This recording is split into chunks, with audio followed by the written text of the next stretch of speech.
Now it's back to So for the first in a brand new weekly series.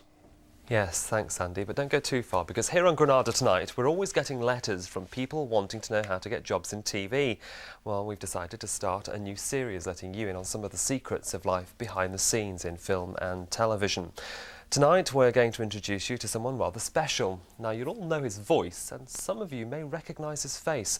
But what does he actually do?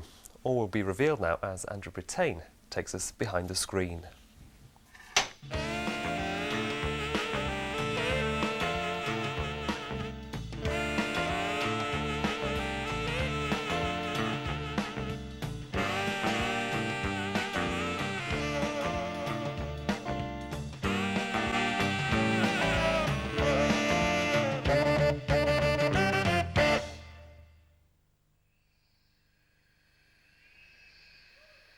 This week, Behind the Screen examines a rather elusive and solitary creature. Nestling in a basement studio, they are scavengers, feeding on scraps of information which they digest in order to survive. Rarely spotted outside their natural habitat, you may just be lucky enough to glimpse one hunting for food or on a mission to mark their territory. They can often remain silent for long periods. Then, suddenly, often without warning, there's a familiar cry. ITN's Dermot Murnahan and Julia Somerville here at 12:30. First, the regional news bulletin. It's our job to keep an eye on transmission to make sure that nothing goes wrong, and if something does go wrong, and it does happen now and again with high technology, we just sort of come in and apologise and make it sound as smooth as possible so that the error isn't that bad. I think going live as well, I like live television, and also the fact that you have not the power, but you have the right to say what you want to say within limits about a particular programme. It's what you say that goes out. Precisely the same reasons that I joined Granada as an announcer some years ago. Of course, back then, programmes used to close down about midnight, but I always had this burning childhood ambition to utter those immortal words at the end of the evening. Remember, don't forget to switch off the set. Good night.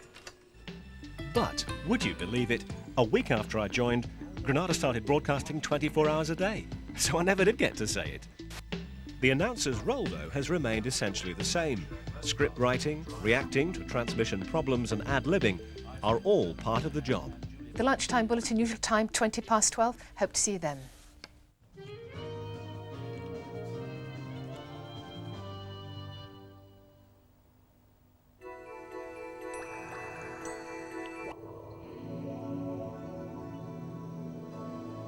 Thursday night on Granada has Emmerdale at 10 to 7 with that European match live at 7:20. Now live to London.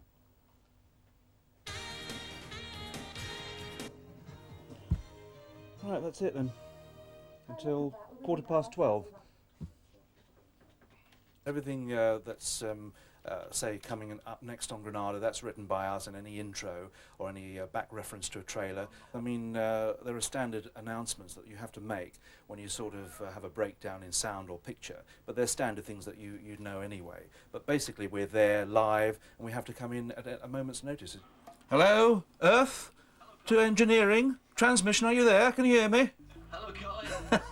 Oh, there is life upstairs, just about. Just still, yes. I missed the network call. As the voice of the station, it's essential Colin is kept informed about any changes to the daily schedule, so he can react accordingly. They were telling me about what had happened on a network call, you know, saying that the news from ITN had been extended and it would affect times for the rest of the schedule. So I need to know that so I can amend my schedule downstairs.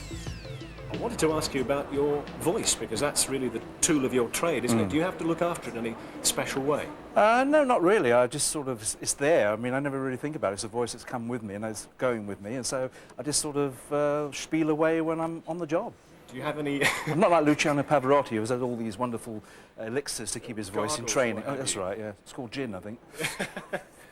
So, next time you turn on your television and hear this. And just before tonight's game, Emmerdale is at 10 to 7. This is Granada, it's 12:30. You'll know exactly how it's done. Such a pro, isn't he? Now, if seeing all of that has made you keen to find out more about working in television or film, we've produced a fact sheet giving information on careers in the industry. To get one, all you have to do is send in an A4 self-addressed envelope to Behind the Scenes, Granada Tonight, Quay Street, Manchester, M60 9EA, and there'll be another Behind the Screen at the same time next week. Lucy.